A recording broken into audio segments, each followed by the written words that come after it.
Imagine for a moment that every single detail of your life, every sound, every face, every single number, every taste was just etched into your memory, like with such clarity that forgetting was simply impossible. Right. Not even an option. Exactly. Yeah. And this isn't just, about acing exams or winning trivia night.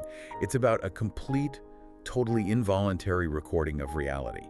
An ability, maybe many of us might think, is the ultimate cognitive enhancement. Sure, on the surface. So today we're taking a deep dive into the true story of such a man, Solomon Shereshevsky. He was a Russian journalist whose, extraordinary life became this cornerstone in the study of human memory. A really foundational case. Our mission is to unpack his incredible journey and maybe uncover what his existence reveals about the very nature of memory itself. And here's where Solomon's story takes a truly compelling turn. What looked like an unparalleled gift soon unveiled this profound and really unexpected torment. Yeah, Solomon's story isn't just some anecdote. It's actually one of the most thoroughly documented cases in neuroscience. And that's largely thanks to the pioneering work of the great Russian psychologist Alexander Luria. Luria, right. He studied Solomon extensively for decades and famously referred to him simply as S in his writings. Partly for privacy, but also maybe as a testament to just how unique this case was. Just S. Interesting. Yeah. And Luria's detailed observations, they really form the bedrock of our understanding. They compel us to ask, what truly is memory? And what does it mean to be, free from forgetting? Is that liberation or something far more complex? It makes you think. So Solomon Shereshevsky's early life, he was by all accounts pretty unremarkable, actually. Nothing special at first glance. Born in late 19th century Russia. He wasn't some child prodigy. He wasn't born into privilege. Just an ordinary person, really. A journalist in Moscow carrying notebooks, chasing stories, navigating a seemingly normal life. Just doing his job. Until one day, one fateful day, when the veil over his extraordinary mind was kind of unexpectedly lifted. He was in his editor's office, getting instructions for an assignment. And his editor, who was apparently quite particular about note-taking. Ah, one of those. Yeah, he noticed something peculiar. Solomon wasn't writing anything down, not a single thing, no pen, no paper, just listening intently. And it was precisely that small observation, almost mundane, right, that sparked Luria's decades-long fascination later on. When his editor, getting more and more perplexed by Solomon's apparent lack of note-taking. Right, breaking protocol. Exactly. When he finally questioned him, Solomon's response it stunned everyone in the room. He didn't just recall the instructions, he repeated every single word. Every word? Every word, every inflection, every subtle detail exactly as it had been spoken without a single mistake. This wasn't just, impressive recall, it was something else. An entirely different way of experiencing and storing information. It seemed at first like a miracle, genuinely.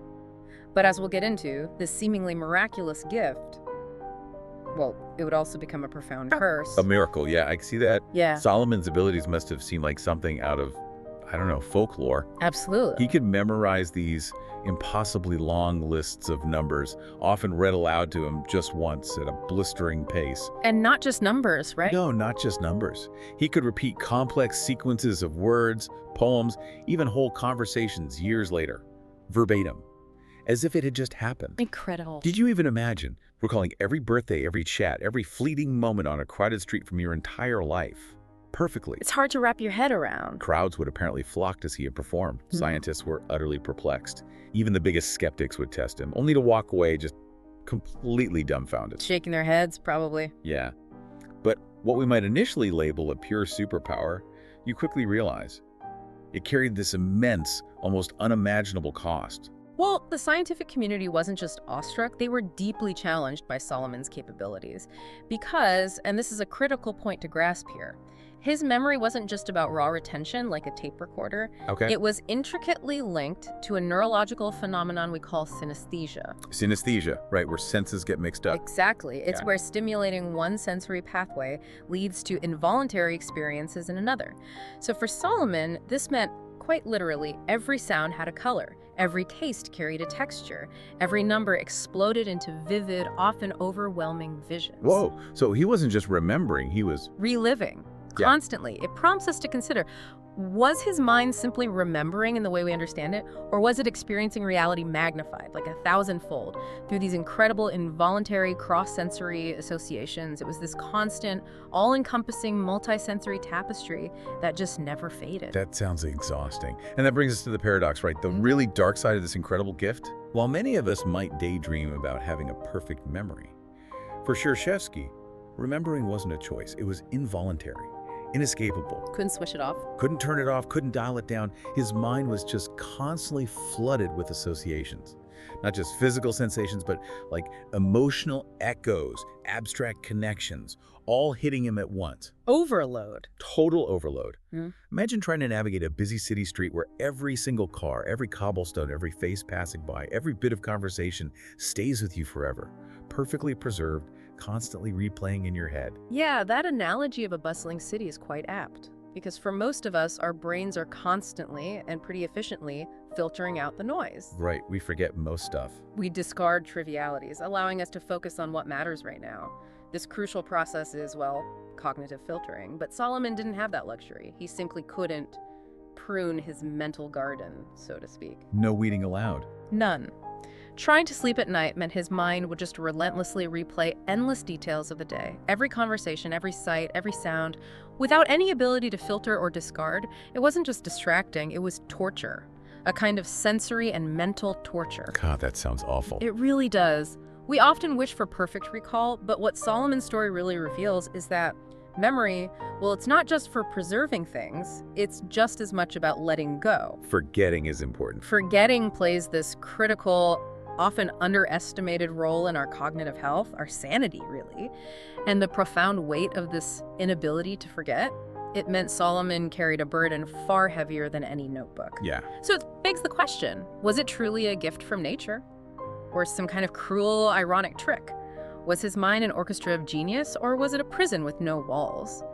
These questions kind of hung over his life like a shadow, and over time, he really began to realize that the very thing the world envied was, well, slowly tearing him apart inside. And this torment, it wasn't just happening in the lab under Luria's observation. No, not at all. Outside those scientific demonstrations, Solomon was just a man trying to live a normal life. Yeah. Or, what could pass for normal for him. Which wasn't very normal at all. Right.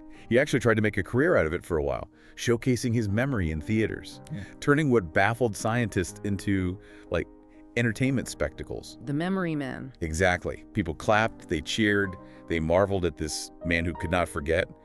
But fame didn't bring him any real peace. How could? In fact, it probably just highlighted the huge, debilitating difficulties he faced just trying to function day to day. Yeah, zooming out, this illustrates something profound, I think. Even what looks like the ultimate cognitive advantage can be incredibly isolating. Debilitating, even. Especially when it removes that essential human capacity for cognitive filtering and for forgetting. So, just living was hard. Ordinary life became almost impossible for Solomon. Take reading, for instance.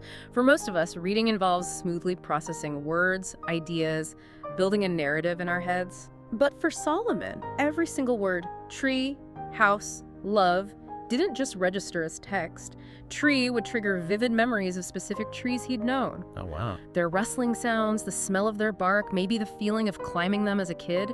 This wasn't a choice. It was this involuntary, cascading explosion of sensory data, memories, associations that completely drowned out whatever the author was trying to say. So he couldn't just read a book.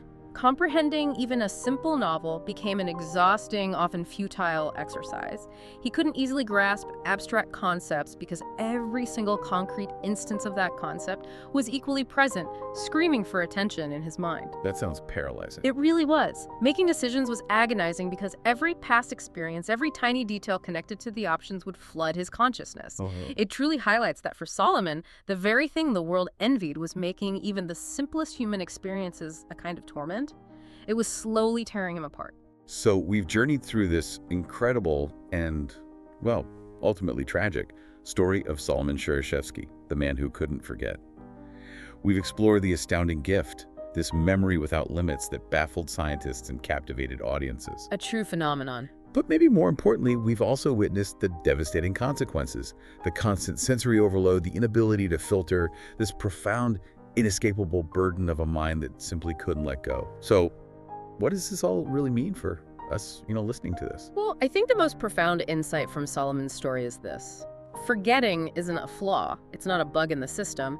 It's actually a critical, active, cognitive process. It's a feature. It's absolutely a feature. It allows us to filter the endless torrent of information bombarding us every second. It helps us prioritize what's relevant for our survival, our well-being. It lets us build coherent narratives about our lives without being constantly overwhelmed by every single past detail. Getting stuck. Exactly. Without the ability to prune that mental garden, as I said before, our minds become this chaotic, suffocating jungle. It truly prompts us to consider, if memory is fundamental to who we are, then perhaps forgetting is just as vital. Vital for us to truly experience and navigate the world, to make sense of the present without being, frankly, suffocated by the past. So the final thought maybe is this. What would you truly gain? Or maybe more pointedly, what would you lose if you could never forget anything? It's a question that really makes you appreciate the subtle, essential act of letting go, and maybe the quiet brilliance of our brain's ability to selectively erase.